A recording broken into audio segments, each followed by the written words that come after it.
Tariffs, tariffs, tariffs. Feels like you can't escape that word lately, right? Yeah. Especially with Donald Trump bringing them right back into focus. Yeah, it's definitely front and center again, and it can seem really complicated, all the economic talk. Totally. Which is why we wanted to do this deep dive. Try and cut through the noise a bit. Exactly. We're going to unpack what tariffs actually are, look at their history, and figure out what they might mean today in, our connected world. Right. And we're using an article from April 11th, 2025. It's called A Simple Explainer on Tariffs and the New World Order. Yep, that's our main source. And the mission here is pretty straightforward. Mhm. Give you a clear picture of tariffs, the potential impacts, without making your head spin with jargon. Let's do it. Okay, so first off, this article makes a point that tariffs, they're not some new invention in the U.S. Oh, definitely not. They go way back. I mean, think about the very beginning of the U.S. Yeah. Before income tax existed. Right. Tariffs, taxes on imports. That's how the government primarily funded itself. The whole operation ran on taxes from goods coming in from other countries. Wow. It's hard to imagine that now, the government relying just on that, but the article says it wasn't only about the money, right? There was another reason. Absolutely. It was also very much a strategy. They used tariffs to protect new American industries, to shield them from cheaper foreign competition. Ah, okay. Like giving them a leg up. Precisely. It was about nurturing homegrown manufacturing. And honestly, for a long time, it seemed to work. American industry really took off behind those tariff walls. So tariffs were kind of the good guys for a while, but then Smoot-Hawley, that name comes up in the article, 1930. Doesn't sound good. Yeah, Smoot-Hawley is often seen as, well, a bit of a cautionary tale. They hiked tariffs massively, like 20% across thousands of items. 20%. Why? The goal, or the stated goal, was to protect American jobs as the Great Depression was starting. But reading between the lines, it didn't quite work out that way. No, it really backfired. Other countries didn't just sit back, they retaliated, put tariffs on American goods. So like a trade war. Pretty much. Yeah. Global trade just shrank dramatically. Now, economists are careful they don't say Smoot-Hawley caused the Great Depression all by itself. Okay. But it definitely made a terrible situation much, much worse. It really deepened the downturn. Shows how interconnected things were, even then. Trade barriers can have big, unintended ripples. Yeah, you can see that. And that whole experience led to a major rethink after World War II, didn't it? It really did. Post-war, the U.S. did a complete 180 on trade policy, became the biggest champion for free trade, pushing hard for lower tariffs globally. Why the change? Well, income tax was now the main revenue source. Yep. Plus, you had the rise of these global supply chains companies realizing they could make things more efficiently and cheaper by producing different parts in different places. Which meant cheaper stuff for consumers, too. Exactly. So the U.S. went from being built on tariff to pushing for fewer tariffs, which makes this current moment, this return to tariffs as a major tool, really fascinating. It's like we've come full circle. It really is quite the turnaround. Okay, before we dive into the recent stuff, the article has this great little analogy with cupcakes to explain how tariffs actually work. Ah, yeah, the cupcake example. It makes it super clear. So imagine you've got a local bakery in India, right, selling tasty cupcakes for 30 rupees. Got it. They're doing okay. But then suddenly, French cupcakes start showing up, imported, and they only cost 25 rupees. Maybe they're even fancier, who knows? Uh-oh. Trouble for the local guys. Right. Oh. Customers naturally drift towards the cheaper option. The local bakery struggles. Makes sense. So what happens? The Indian government steps in. They decide to put a 10 rupee tariff on every imported French cupcake. Okay. So now the French cupcake costs the original 25 rupees plus the 10 rupee tariff. Yeah. That's 35 rupees total. Ah, so suddenly the local 30 rupee cupcake looks like the better deal again. Exactly. That 10 rupees, that's the tariff doing its job. It's a tax on imports. Its purpose could be protecting local jobs, like the bakers, or maybe raising money for the government, or even putting pressure on France for some reason. That totally clicks. Simple but effective example. Okay, so fast forward to now. The modern tariff landscape. The article mentions some big recent moves. Yeah, it gets pretty intense. The article flags an April 2nd announcement from Trump, talking about a 10% blanket tariff basically on everything coming into the U.S. 10% on everything. Wow. And on top of that, even higher ones for specific places, like an extra 34% on Chinese goods and 20% on some EU imports. It's aggressive. And you can bet other countries didn't just say, okay, thanks. No, definitely not. China, for example, reportedly hit back hard, slapped tariffs of 84% on some U.S. products. 84%. And then the U.S. apparently raised its duties on China again, up to 125%. It just shows how fast things can escalate. tit for tat. Sounds like a recipe for disaster. But wait, the article also mentions a pause. Things cooled off a bit. Sort of. More recently, yeah, there was this 90-day pause announced for new tariffs affecting most countries. The baseline 10% is still there, though. Okay, a temporary truce for some. But, and this is key, China was specifically left out of that pause. So the high tariffs, the tension with China, that's still very much active. Got it.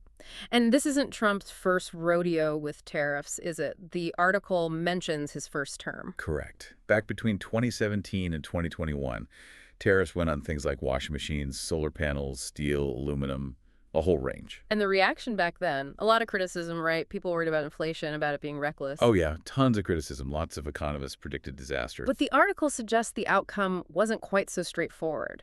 It's interesting. In some of those cases, despite the warnings, prices actually kind of stabilized after a while. And some U.S. industries, like steel maybe, did get a bit of a boost. Huh.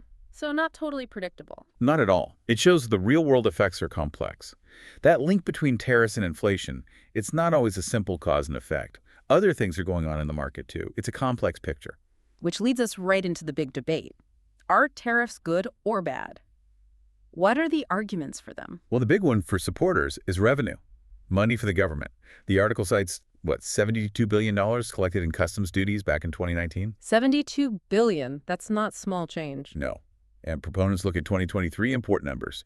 $3.8 trillion worth of goods came in. Slap a 10% tariff on that. Theoretically, you're talking hundreds of billions in revenue. Wow. There's even been talk, maybe extreme talk, but talk nonetheless, about using tariffs to replace income tax entirely. It shows the scale they're thinking about. Okay, so revenue is one point. What else? The other main argument is jobs.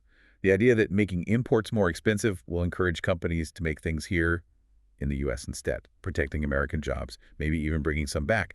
That bring jobs home message is powerful. Right. Okay, so revenue and jobs. Now, what about the critics?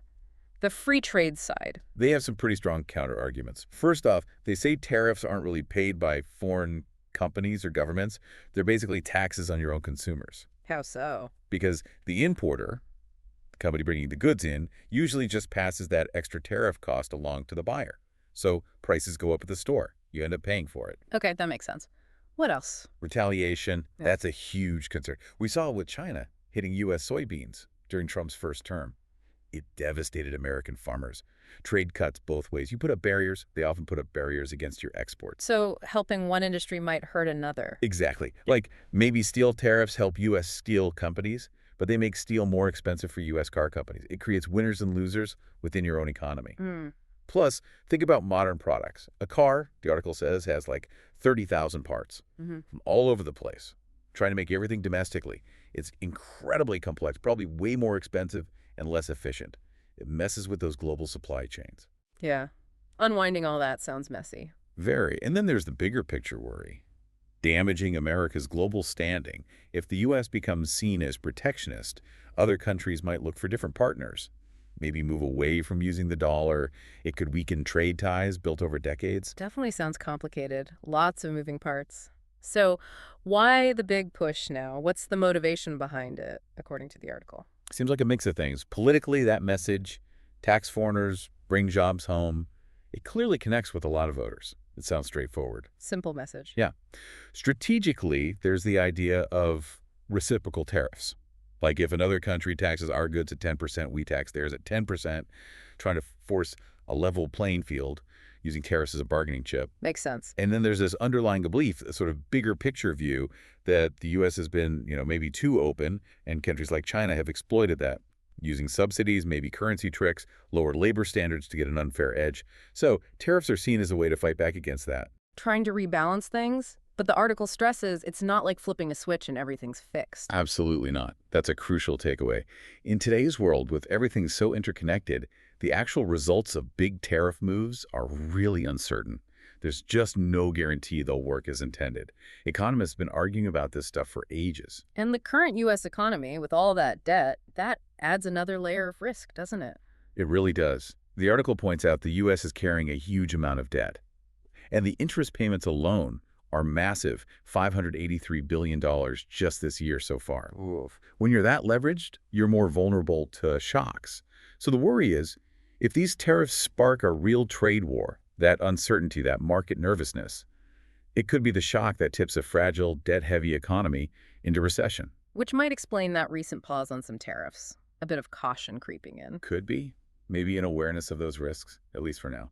And this U.S.-China relationship is just central to everything, isn't it? Oh, completely. The scale is just enormous. Over Yeah. $500 billion in trade between them. Who needs who more? Well, China depends more on U.S. exports as a slice of their economy, maybe.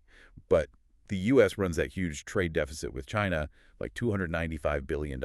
Meaning we buy way more from them than they buy from us? Exactly. Yeah. Which means China ends up holding a ton of U.S. dollars. And what do they often do with those dollars? Buy U.S. debt? Treasury bonds? Bingo. They invest in U.S. Treasury bonds. Which creates a potential weapon for them, right? If things get really nasty. That's the risk.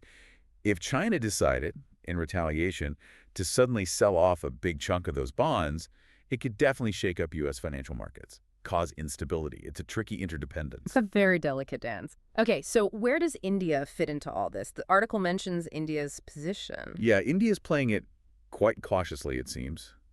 They haven't really picked a side in the U.S.-China friction. Staying neutral. Pretty much. Right. The Commerce Minister, Piyush Goyal, is quoted saying India isn't planning retaliation, and their own tariffs aren't humongous, as he put it. So what's their strategy? It's like negotiation. They're apparently working on a potential trade deal directly with the U.S. and also deals with the U.K., Europe, trying to secure their own interests through agreements rather than tariff fights. Smart, maybe. And China actually asked India to team up against the U.S. tariffs. Yeah, the article says China called for India to join them in opposing U.S. tariff abuse. But India seems to be keeping its options open, staying quiet. It might be strategic silence. Why strategic? Could there be an upside for India in all this chaos? Potentially, yes. Think about it. If U.S. companies get serious about moving manufacturing out of China, the whole diversification trend. They need somewhere else to go. Exactly. Somewhere reliable, cost-effective. Yeah. India could be a major contender to pick up some of that business, to slide into those shifting global supply chains. They don't necessarily need to pick a fight to benefit from the fallout. Interesting opportunity. But the article adds a word of caution. It does. It warns that this window might not stay open forever. India needs to be ready, needs to have the infrastructure and policies in place to actually integrate and take advantage of this realignment. Okay, so racking up, the big picture seems to be global trade is, well, it's in flux. Big time. That's the core message. Everything's shifting. And countries basically have a choice. Build walls with tariffs, try to protect what you have. Or adapt. Find smart ways to navigate the new landscape. Exactly. The article ends with that great image throwing a wrench into the complex machine of global trade. You just don't know exactly what gears you might strip or where things might jam up. The consequences can be really unpredictable. A really vivid way to put it. Well, this has been incredibly helpful unpacking all this. We've gone from the early days of the U.S. right up to today's global trade tensions, all through the lens of tariffs. Thanks for breaking down that article, a simple explainer on tariffs and the New World Order. Yeah, we covered a lot how they work, the pros, the cons, the current situation. It's definitely a topic with deep roots and uncertain futures. Absolutely. So, maybe something for you to think about. Given how tangled up everything is globally, what kind of unexpected chain reactions could even small, targeted tariffs set off down the line? Or, flip side, if the goal is bringing jobs home, what else besides tariffs really makes a company decide, okay, we're going to build our factory here instead of there? Lots to chew on. Definitely food for thought as this all continues to play out. Thanks again for joining this deep dive.